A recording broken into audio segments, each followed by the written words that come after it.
Hey bees, I'm Marie from Humblebee and Me. Today we are making a bright yellow, all-natural face lotion. This formulation features anti-inflammatory turmeric extract, hydrating hyaluronic acid, and brightening niacinamide. Let's get making. We'll begin by weighing out the ingredients needed for our heated water phase. You'll need 28.2 grams of distilled water and 0.75 grams of Geogard Ultra. Geogard Ultra is our preservative and it is quite slow to dissolve, but thankfully it is heat stable, so we can speed things along by including it in our heated water phase. You'll need 10 grams of a 1% low molecular weight hyaluronic acid solution. Hyaluronic acid is a silky, luxurious humectant, and I love including it in facial formulations. Learn how to make your very own 1% solution from powdered hyaluronic acid with a video and blog post I shared all about this back in 2018. This amount of solution works out to a 0.2% concentration of hyaluronic acid in the finished formulation, which is enough to be effective, which is great because hyaluronic acid is really expensive. And the last ingredient in our heated water phase is 2.5 grams of Propanediol 1,3,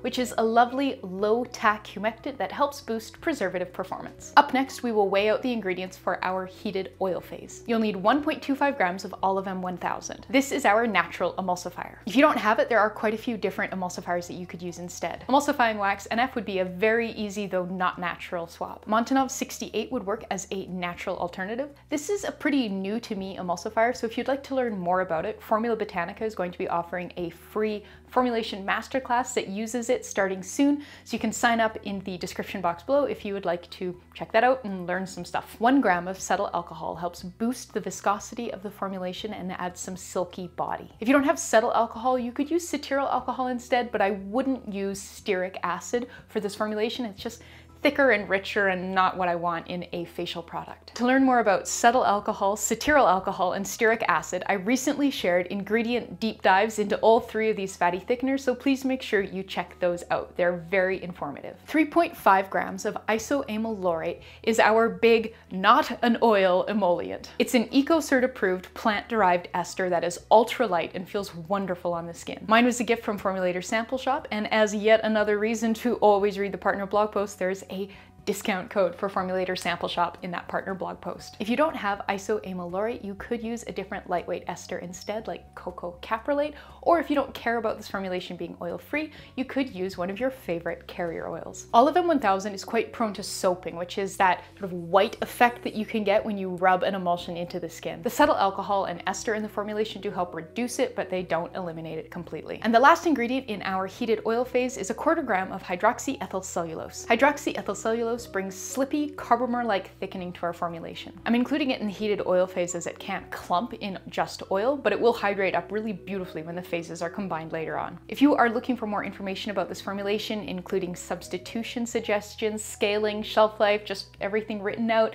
links to places to buy all of the ingredients, you'll find all of that in the full partner blog post for this formulation, which is always linked in the description box below my videos. To make this formulation, begin by combining the ingredients for the heated oil phase and the heated water phase in 2 separate heat-resistant glass measuring cups or beakers. Weigh the beaker containing the heated water phase and note that weight so that you can replace any water that is lost to evaporation when we're done with heating. Heat both phases through using a water bath. So just put a wide flat bottom pan on your stove top, add about 1 inch, 3 centimeters of water, and then pop both beakers into that water. Turn the burner onto about medium-low heat. What we're looking for here is for the water to be warm enough that it's steaming hot, but it's not simmering and chucking the beakers around, which is really quite annoying to listen to. The portable burner that I'm using in this video really isn't very powerful, so I did have to turn it up past medium-low, but when I use my actual stove, medium-low is just fine. Once the Olive M1000 and cetyl alcohol have melted and the Geogard Ultra has dissolved,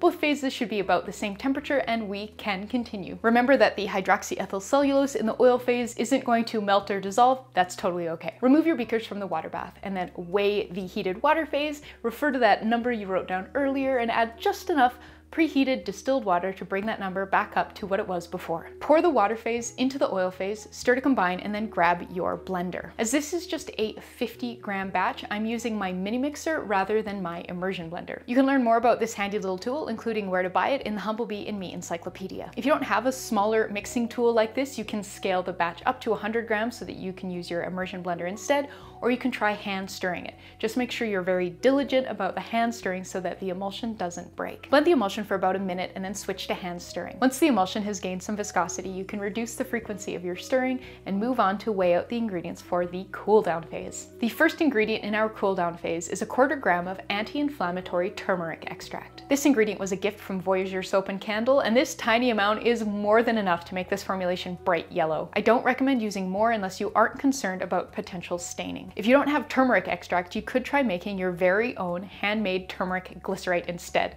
My friend Lise shared instructions on how to make one over on her blog. I'll link to it in the description box below. 1 gram of niacinamide, also known as vitamin B3, brings skin brightening and barrier boosting properties to our formulation. 0.15 grams of lavender essential oil adds a lovely lavendery scent to this formulation. I did make some unscented versions of this formulation as part of my development process, but I didn't think they smelled all that great, so I do recommend including some sort of essential oil. It doesn't have to be lavender essential oil, just make sure that whatever you choose is safe for use at 0.3% in face products. 0.25 grams of tocopherol, also known as vitamin E, which is a potent antioxidant, helps delay the onset of rancidity in the formulation and protect our skin from inflammation. And lastly, 0.9 grams of a 10% sodium hydroxide solution helps raise the pH of this formulation to a suitable place. Our preservative Geogard Ultra causes the formulation of this pH to drop quite dramatically, and so to keep the niacinamide happy, which wants to be in that 5 to 6 range, we need to bump it up. A simple 10% sodium hydroxide solution is a very effective way to raise the pH of our formulations. To make it, combine 1 part sodium hydroxide with 9 parts distilled water, and of course sodium hydroxide is a very strong base, so make sure you're wearing gloves and eye protection when making this solution and be careful. If you've changed anything about this formulation, I would skip adding the sodium hydroxide solution at this point in time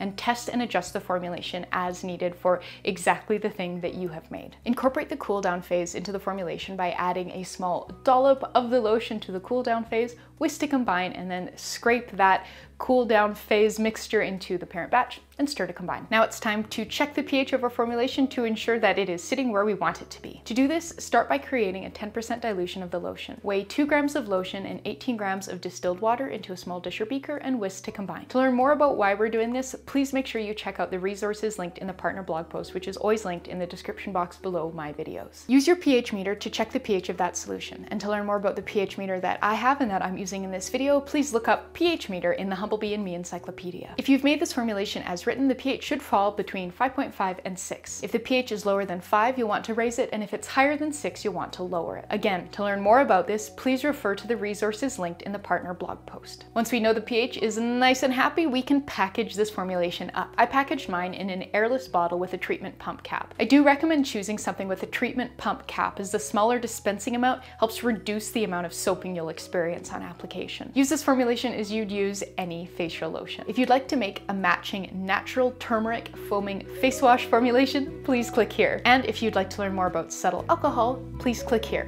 Thanks so much for watching, please subscribe, and I'll see you next time. Bye!